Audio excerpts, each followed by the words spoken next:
Hi friends, இன்னைக்கு நம்ம சேனல்ல என்ன பார்க்க போறோம் அப்படின்னா டெய்லி vlogs கிடையாது. இன்னைக்கு சூப்பரான கிச்சன் டிப்ஸ் தான் நம்ம பார்க்க போறோம். அது என்ன கிச்சன் டிப்ஸ்ன்னு தானே கேட்குறீங்க.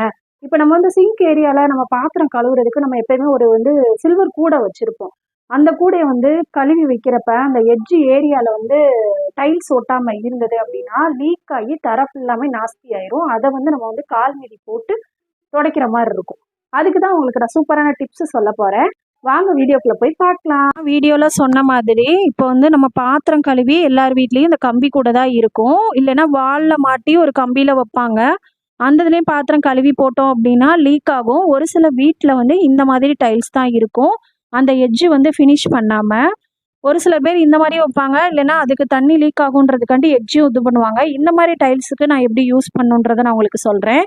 இந்த கம்பி கூடையில் நம்ம பாத்திரம் கழுவி போட்டோம் அப்படின்னா தண்ணி கொஞ்சம் கொஞ்சமாக லீக் ஆகி அதுக்கப்புறம் கீழே ஃபுல்லாமே டைல்ஸில் பட்டு அதை நம்ம கால் மிதி எல்லாமே போட்டு நம்மளுக்கு துடைக்கிற மாதிரி 1க்கு 2 வேலை ஆக்கிரும்.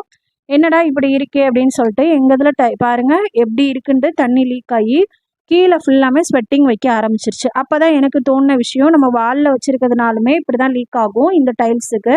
இதுக்கு என்ன பண்ணலாம் அப்படின்னு சொல்லி நான் இது பண்ணிட்டு இருக்கும்போது எனக்கு டக்குன்னு தோணுன விஷயங்க.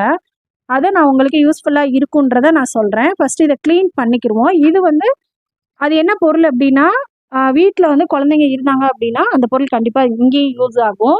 நான் உங்களுக்கு டிப்ஸை கொடுத்துட்டேன். இதை ஃபஸ்ட்டு நம்ம க்ளீன் பண்ணிக்கிடுவோம். க்ளீன் பண்ணிவிட்டு நான் கையில் வச்சுருக்கதை பாருங்கள். குழந்தைங்க யூஸ் பண்ணுற யூரின் மேட்டு, குழந்தைங்களுக்கு 3 வயசு 4 வயசு ஆனதுக்கப்புறம் நம்ம கீழே தூக்கி போடுறத வீட்டில் வச்சுருப்போம். அது இப்போ யூஸ் ஆகுது. அந்த யூரின் மேட்டை டபுளாக போட்டுட்டு அது மேலே கூடையை தூக்கி வச்சுட்டு நான் ஒரு பேனில் உங்களுக்கு டெஸ்டிங்காண்டி காமிச்சிருக்கேன். அதையுமே நீங்கள் லைவாக பாருங்கள். என்னென்னா இப்போ கூடையை எடுத்து வச்சுட்டு ஒரு பேனில் தண்ணி நிறையாவே வச்சுருக்கேன். அந்த தண்ணியை ஃபஸ்ட்டு மேலே ஊற்றுறேன் பாருங்கள்.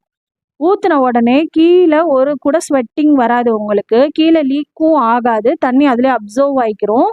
இது நீங்கள் பாத்திரம் கழுவி முடிச்சதுக்கப்புறம் ஜஸ்ட்டு நீங்கள் காய வச்சாலே போதும். வெயிலில் காயப்படணும்னு கூட அவசியம் கிடையாது. சீக்கிரமே ட்ரை ஆயிரும். உங்களுக்கு இந்த யூஸ்ஃபுல்லான டிப்ஸ் பிடிச்சிருந்தது அப்படின்னா மறக்காமல் சப்ஸ்கிரைப் பண்ணிக்கோங்க. தேங்க்யூ ஃபார் வாட்சிங். இதே மாதிரி இன்னொரு மினி விளாக்ல பார்க்கலாம். பாய்.